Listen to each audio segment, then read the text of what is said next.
Today is June 10th. We're here at the Pride March in DC. My name is Matthew Bracco, and I have the pleasure of speaking with Pablo Sierra.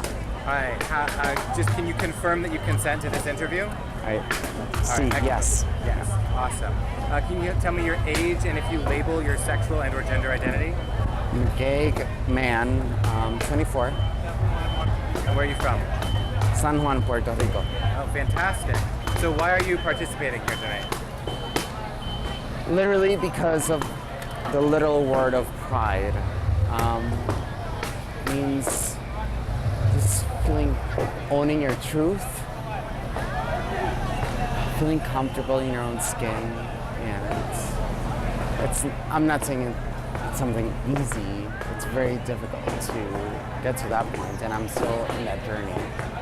But I'm getting there, and it really feels good. It feels great, and when you have camaraderie and like people that you love and that you feel connected to, it helps a lot.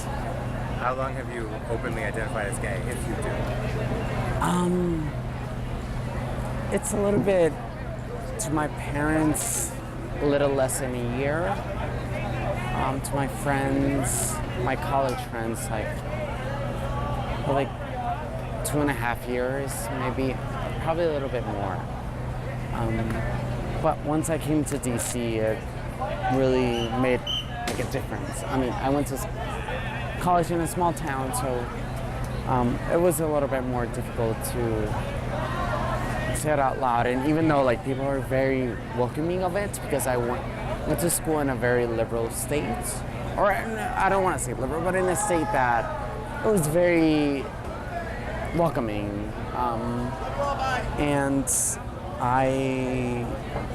it took a little bit of time, like probably like 2 years in college, a year and a half, maybe even a year, but it felt natural, like it wasn't forced. It was something that I did, and it took a while.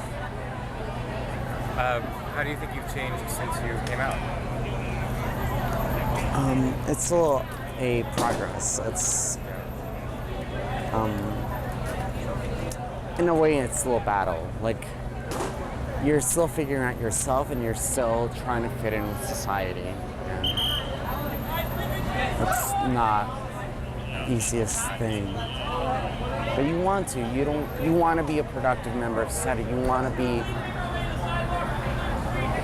I don't want to say you want to fit in, but I want to say that you really want to be a member of society that just works hard and really wants to, like, fucking, sorry. You can swear, it's fine.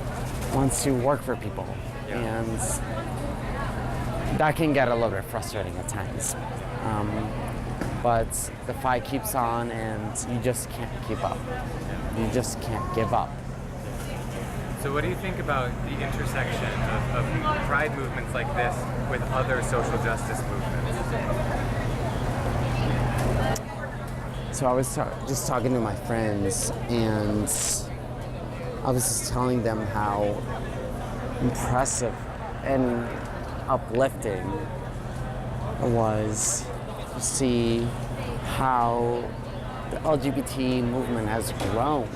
Because you could have, like probably 10, 20 years ago, you could have not seen literally streets of Washington, D.C., the nation's capital, shut down for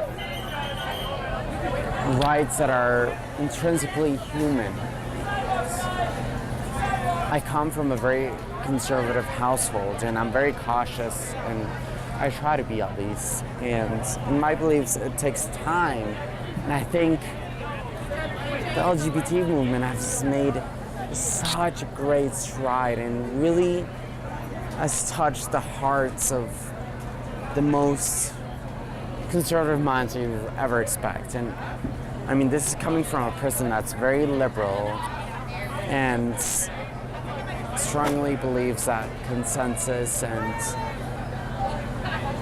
a good conversation and just really maintaining on the points can go really far, like the talking points and the really facts. right? So sticking to the facts can go really far. And I think the LGBT movement has, especially from a long time ago, has moved very, very ahead. It's been very progressive, and there's so much more to be done. But honestly, growing up, this, like me dressing like this, like being open, like would have not been. I'm still shy. Like I'm so shy about it. Like the fact that it's very open and that I can talk to people and they would see me for equally in a city, of course. I mean, it's different, but the fact that I can do that, it means a lot. And I mean, it's progress. I know people say, like, they're so, like, oh, it's not quick enough, and I feel them, but progress takes time. And as Justice Kennedy said, I mean, he wrote the Supreme Court opinion of same-sex marriage, and he said, it's a millennia question. It takes time. It's not something you just do, like, boom. Like, you have to convince people. You have to move their hearts and their souls. It's not an easy conversation, but it's possible. And if you make an effort of having a conversation with a family member or, you know, a friend, you can actually do it. Like, if you convey to them how much this means to you and how intrinsic human rights are, goes far. Right. You just have to do it. Thank you so much for being part of this interview with Archives. You've been fantastic.